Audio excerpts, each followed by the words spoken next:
Hello guys! Ginisang sardinas ang ulam natin ngayong tanghali. Magluluto tayo. Okay, magpainit lang naman tayo ng mantika dun sa kawali tapos igisa natin yung sibuyas. Mas mura kasi ang sibuyas dito sa Singapore guys, kaya mas marami akong ilalagay na sibuyas. Ewan ko ba kung bakit ang mahal-mahal ng sibuyas dyan sa Pilipinas kumpara dito sa Singapore. Ayan, igisa natin hanggang lumambot tapos ilagay na natin yung sardinas. Actually, nakalimutan ni Margie i-on yung cam kanina, kaya ganyan na lang yung video. Oh, shortcut na siya, guys. Ayan, ihalo-halo, tapos medyo durugin mo yung sardinas para mas masarap. And then, hayaan mo lang na medyo matuyo ng konti para hindi siya masyadong basa. Patawa lang yun.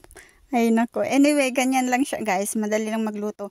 At saka ilagay na din natin yung itlog guys. Ayan.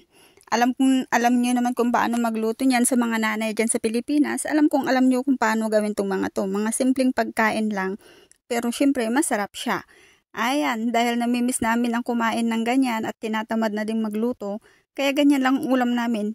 Hindi nga pala dapat nila lang yan kasi karamihan sa atin hindi nga makakain ng tama. Diba? Anyway guys, yes, ganyan yung ulam namin, ganyan lang siya. At lalagyan na natin yan sa taas ng kanin para makakain na tayo. Ayan, yummy. Okay guys, join me for lunch.